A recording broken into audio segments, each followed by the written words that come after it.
Tim Direktur Monster Energy Yamaha MotoGP, Massimo Meregali, tanpa ragu mengatakan bahwa Quartararo jadi andalan, pasalnya, hanya dia yang bisa mengeksplorasi paket Isère M1 dengan maksimal. Hal itu yang membuat rider Prancis bertahan di puncak klasemen, walau beberapa kali dikepung pembalap Ducati dan diancam Aleix Espargaro. Berdasarkan pengamatan Meregali, duel antara Quartararo dan Marc Marquez di MotoGP Amerika Serikat merupakan momen penting bagi pembalapnya. Juara dunia 8 kali tersebut finish P6, di depan El Diablo. Potongan adegan itu membuat Quartararo sadar, sejak kami kembali ke Eropa, dia menjadi sangat fokus dan kencang. Itu yang dia lakukan pada 3 balapan terakhir. Bagi saya, itu sulit dipercaya, dia mencapai hasil ini pada sirkuit yang sangat cepat, di mana pada awalnya, kami tak mengharapkannya. Juga di Sachsenring, yang bukan merupakan sirkuit bagus untuk Yamaha, bahwa ia punya potensi besar untuk mempertahankan titel, setelah menghadapi problematika selama 4 putaran awal musim. Saya kira perubahan Fabio terlihat di COTA, ketika akhir balapan, meski kami punya perbedaan besar dalam kecepatan tertinggi, dia masih bisa menantang Marc hingga akhir balapan, ujarnya. Fabio punya konsistensi hebat dan mungkin saat ini, hanya dia yang mengeksploitasi kekuatan motor kami hingga maksimal dan dia punya feeling bagus. Sejak kami kembali ke Eropa, dia menjadi sangat fokus dan kencang. Itu yang dia lakukan pada 3 balapan terakhir. Bagi saya, itu sulit dipercaya, dia mencapai hasil ini pada sirkuit yang sangat cepat, di mana pada awalnya, kami tak mengharapkannya. Juga di Sachsenring, yang bukan merupakan sirkuit bagus untuk Yamaha. Lebih lanjut, Meregali mengungkapkan kekaguman terhadap kedewasaan pembalap modis itu di trek.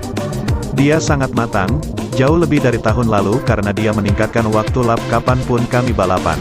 Dia punya tekad kuat, tuturnya. Juga, ketika saya katakan dia matang, karena dalam situasi sulit seperti Argentina, di kota, di Qatar, pada akhirnya dia merasa kecewa, tapi tidak dengan cara yang salah. Quartararo hanya finish podium sekali, yakni P2 MotoGP Indonesia, dalam 4 balapan pertama musim ini.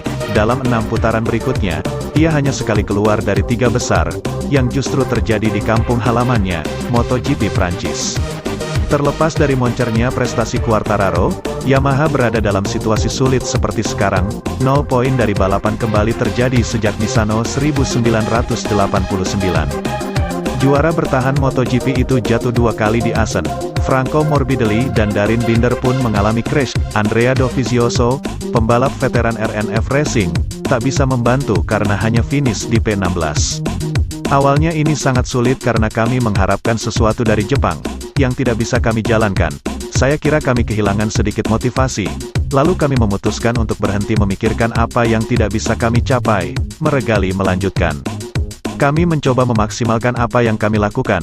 Kami ke Qatar dan balapan tidak berjalan sesuai ekspektasi, ditambah lagi kami butuh waktu untuk memahami aerodinamika baru. Kemudian, kami pergi ke Indonesia dan kami punya hasil bagus dalam kondisi trek basah, keadaan di mana biasanya kami tidak tampil bagus. Salah satu cara untuk memperbaiki kondisi negatif, Yamaha merekrut mantan kepala mesin skuad Ferrari, Luca Marmorini.